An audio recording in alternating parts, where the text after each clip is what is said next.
बिस्मिल्लाहिर्रहमानिर्रहीम। अस्सलाम वालेकुम डियर स्टूडेंट्स। आज का जो हमारा लेक्चर है वो ऑस्मो रेगुलेशन इन प्लांट्स के हवाले से है। इससे पहले भी हमने ऑस्मो रेगुलेशन इन प्लांट्स को स्टार्ट किया था, लेकिन उसका सिर्फ एक हिस्सा जो है वो हमने मुकम्मल किया था। आज उससे हम थोड़ा सा आगे चलेंगे। अगर आप रिकॉल करें तो हमने क्या कहा था वहाँ पे कि जो प्लांट्स हैं, सारे के सारे प्लांट्स वो एक जैसे हैबिटेट में नहीं रहते, एक जैसे एनवायरनमेंट में नहीं रहते, बल्कि क्या होता है, दे फेस डिफरेंट एनवायरनमेंट्स। उनको मुख्तलिफ एनवायरनमेंट्स का सामना करना पड़ता है और उसी बेस पर हमने प्लांट्स के 3 ग्रुप्स बना दिए थे और वो 3 ग्रुप्स भी शायद आपको याद हों। Number 1 hydrophytes, number 2 mesophytes, number 3 xerophytes. इसमें जो पहला ग्रुप है हाइड्रोफाइट्स, वो हम लास्ट लेक्चर में डिस्कस कर चुके हैं। आज हम उससे आगे चलेंगे और उससे आगे जो है वो कौन सा ग्रुप आएगा जी? तो ये हाइड्रोफाइट्स हमने डिस्कस कर लिया था। उससे आगे जो नेक्स्ट ग्रुप है वो है मीज़ोफाइट्स। ये आज हम डिस्कस करने लगे हैं। तो मीज़ो की जो टर्म है meso, it stands for moderate, और यहाँ पे मॉडरेट का मतलब क्या होगा? Moderate water supply, moderate water supply. और फाइट्स तो आप जानते हैं प्लांट्स को कहा जाता है। तो वो प्लांट्स जिनको मॉडरेट सप्लाई ऑफ वाटर हमेशा अवेलेबल रहती है, दे आर कॉल्ड मीज़ोफाइट्स। अब ये जो प्लांट्स हैं मोस्टली ये प्लेन एरियाज़ में पाए जाते हैं और इनमें भी थोड़ी सी वेरिएशन आती है। वेरिएशन क्या आती है कि sometimes they are provided with sufficient amount of water. बाज़ औक़ात इनको बहुत ज़्यादा पानी अवेलेबल हो जाता है, बारिशें ज़्यादा हो गई, कोई नहर का पानी टूट के आ गया, किसी भी तरह से समटाइम्स इनको वाटर की सप्लाई बहुत ज़्यादा हो जाती है। तो फिर उसमें ये क्या करते हैं, दे open there stomata, open there most of stomata. ये अपने ज़्यादा से ज़्यादा स्टोमेटा को ओपन कर लेते ताकि जो भी ज़्यादा पानी आया है, जो एक्सेस वाटर है, वो इनके अंदर से निकल जाए। और दूसरी कंडीशन समटाइम्स क्या होती है, restricted supply of water. Restricted supply of water बाज़ औक़ात जब होती है तो फिर ये क्या करते हैं, दे क्लोज देयर स्टोमेटा, ये अपने स्टोमेटा को क्लोज कर लेते हैं। इनकी जो एग्जाम्पल्स हैं उनमें रोज़ है, ब्रासिका है, और आजकल आपका जो फेवरेट फ्रूट है मैंगो, वो भी इसी में शामिल है। ये सारे मीज़ोफाइट्स हैं बच्चों। तो ये एक और ग्रुप हमने प्लांट्स का डिस्कस कर लिया। ऑस्मो रेगुलेशन के हवाले से हमने देखा कि ये प्लांट्स जिनको मॉडरेट वाटर सप्लाई अवेलेबल रहती है, ये अपने अंदर वाटर और जो सॉल्ट्स हैं उनका बैलेंस किस तरह से बरकरार रखते हैं। नंबर 3 थर्ड ग्रुप की तरफ आ जाएं। एक और ग्रुप है ऑस्मो रेगुलेशन के हवाले से प्लांट्स का, और वो क्या है जी? दैट इज़ अबाउट ज़ीरोफाइट्स, वो क्या है? ज़ीरोफाइट्स। अब जो ज़ीरो का लफ्ज़ है ये ड्राई के लिए इस्तेमाल होता है या फिर डेजर्ट रीजन के लिए भी ये इस्तेमाल होता है। और फाइट्स आप जानते हैं प्लांट्स को कहा जाता है, लिहाजा ज़ीरोफाइट्स वो प्लांट्स हैं जो कि डेजर्ट एरिया में पाए जाते हैं या ऐसे एरियाज़ में पाए जाते हैं जहाँ पे वाटर सप्लाई बहुत कम होती है। इनका जो मेन प्रॉब्लम होता है जिसको ये फेस करते हैं, वो मेन प्रॉब्लम इनका होता है shortage of water. Shortage of water ये इनका सबसे बड़ा प्रॉब्लम है जिसको ये फेस करते हैं। लेकिन इस शॉर्टेज ऑफ वाटर के बावजूद ये अपनी बॉडी में वाटर और सॉल्ट्स की कंसंट्रेशन को मेंटेन रखने में कामयाब रहते हैं। किस तरह से, किस वजह से?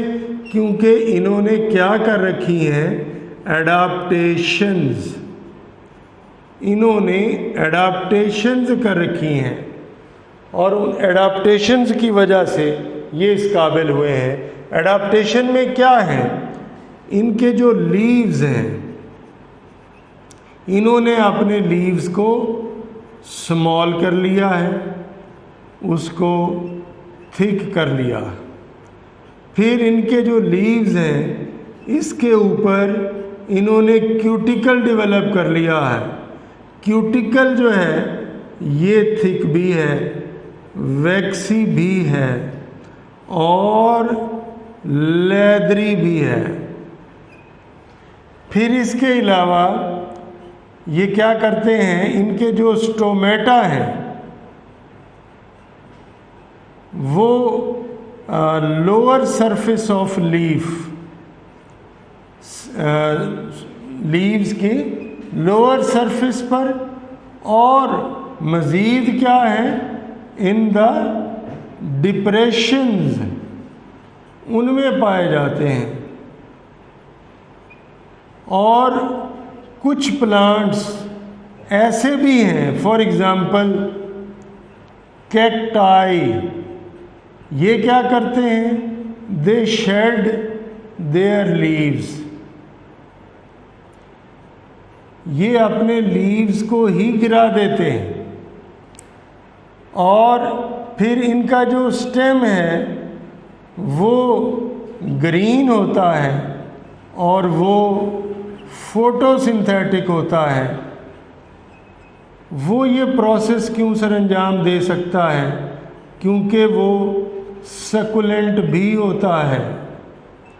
अब थोड़ी सी बातें हम इसको दोबारा से देख लें, इनकी अडाप्टेशंस को। तो हमें क्या नज़र आ रहा है, किस किस्म की अडाप्टेशंस इन्होंने कर रखी हैं? इन्होंने अपने लीव्स को स्मॉल कर लिया और थिक कर लिया। इसका इनको फ़ायदा क्या हुआ कि इनका जो सरफेस एरिया जो है वो कम हो गया as compare to their volume ratio. Their surface area is less than that of their volume ratio. तो इससे इनको फ़ायदा क्या होगा? There will be a reduced rate of transpiration. इस तरह से ज़्यादा जो लॉस ऑफ वाटर है वो नहीं हो सकेगा। क्यूटिकल क्या है? A thin layer of fatty substance is present on their surface. तो ये जो क्यूटिकल है ये भी थिक होता है, वैक्सी इन नेचर होता है, लेदरी इन टेक्सचर होता है। लिहाजा इसकी वजह से भी जो वाटर है वो ज़्यादा इवेपोरेट नहीं होता, ट्रांसपिरेशन नहीं होती। इस तरह से भी ये अपने वाटर को बचा लेते हैं, कंजर्व कर लेते हैं। फिर इनके जो स्टोमेटा हैं, नॉर्मली जो प्लेन एरियाज़ में प्लांट्स हैं उनके जो स्टोमेटा हैं वो लीव्स की अंडर साइड पर होते हैं, लेकिन वो डिप्रेशंस में नहीं होते। लेकिन इन्होंने क्या किया है, लोअर सरफेस पर भी रखे हैं, लेकिन लोअर सरफेस में भी डिप्रेशंस हैं। अंदर नीचे की तरफ गड़े हैं छोटे छोटे, उनके अंदर छुपाया हुआ है इन्होंने एक तरह से स्टोमेटा को, ताकि स्टोमेटा का डायरेक्ट एक्सपोजर जो बाहर का जो हॉट एनवायरनमेंट है उसके साथ ना हो और ट्रांसपिरेशन इंक्रीज ना हो। फिर जो कैक्टाई की तरह के प्लांट्स हैं वो इस डर से कि वाटर ज़्यादा ही ना लॉस हो जाए, दे शेड देयर लीव, वो अपने लीव्स को वैसे ही गिरा देते हैं। लेकिन आप जानते हैं कि leaves are chief photosynthetic organs of the plants. इन्होंने फोटोसिंथेसिस करनी होती है, खुराक बनानी होती है। अब पत्ते गिर गए तो फिर खुराक कौन बनाएगा? तो फिर खुराक बनाने की जिम्मेदारी कौन संभाल लेता है? स्टेम। तो इनका जो स्टेम है वो ग्रीन होता है और थिक होता है और वो सकुलेंट होता है। सकुलेंट का मतलब होता है which is juicy and fleshy. ये अंदर से जूसी और फ्लैशी होता है क्योंकि जब रेनी सीज़न आता है तो ये अपने अंदर वाटर स्टोर कर लेता है, लिहाजा ये आराम से और बड़े अच्छे तरीके से फोटोसिंथेसिस कर सकता है। तो ये बच्चों हमने एक और टॉपिक जो है ये मुकम्मल कर लिया, ऑस्मोरेगुलेशन इन प्लांट्स। ठीक है, उसमें हमने 3 ग्रुप्स जो हैं वो पढ़ लिए। अब हम प्लांट्स की बात ख़त्म करके आगे चलेंगे और आगे हम किसके बारे में बात करेंगे? ऑस्मोरेगुलेशन इन एनिमल्स।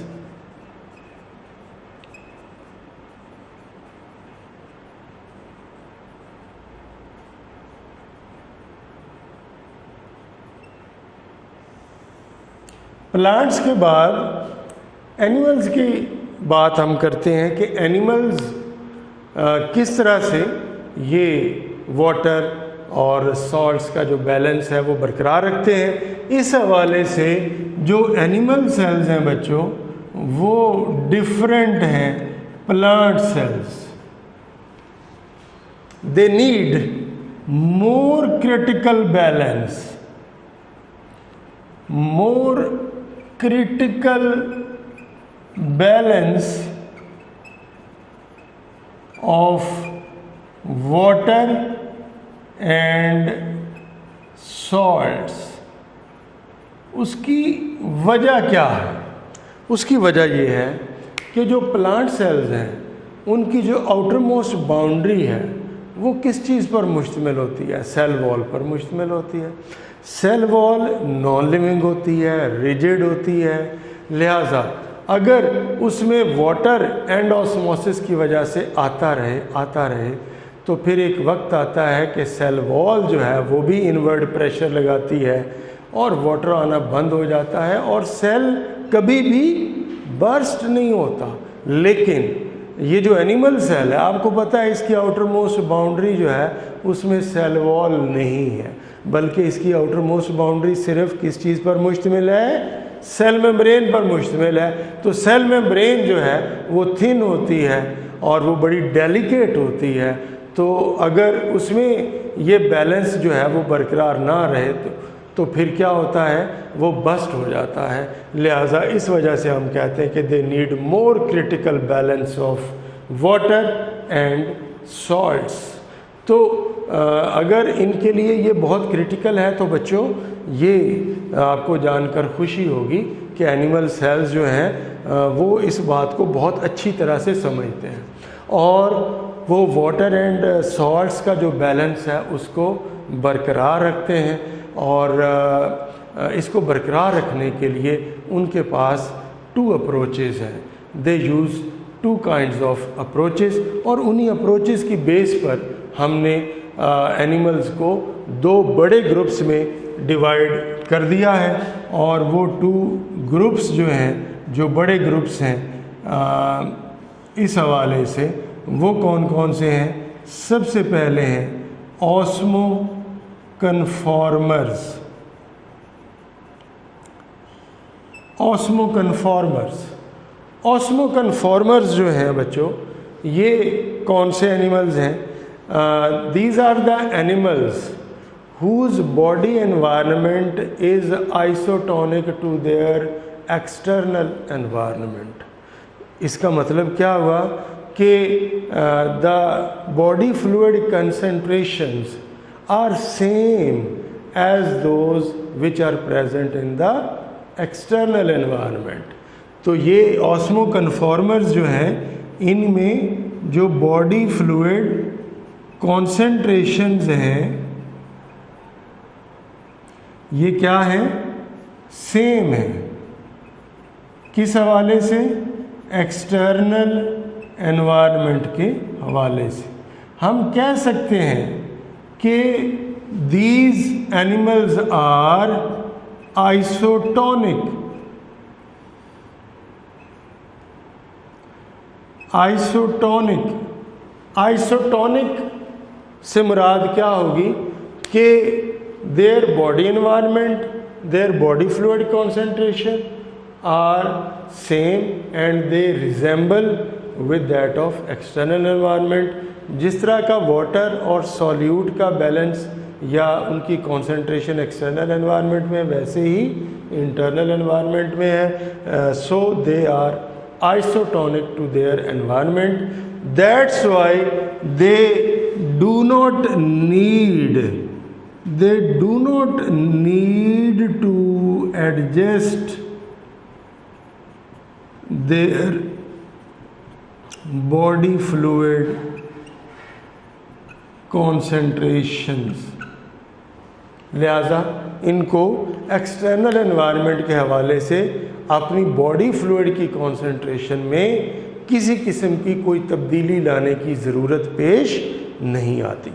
दूसरा जो इसमें ग्रुप है एनिमल्स में, वो क्या है, osmo regulators.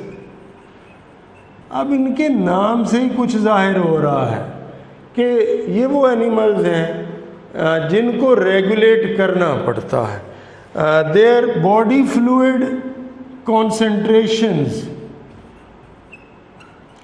body fluid concentrations noticeably differ from external environment।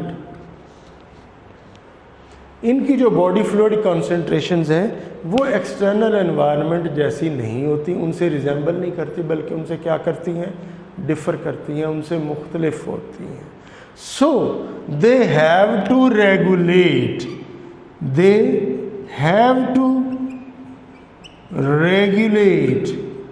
और एडजस्ट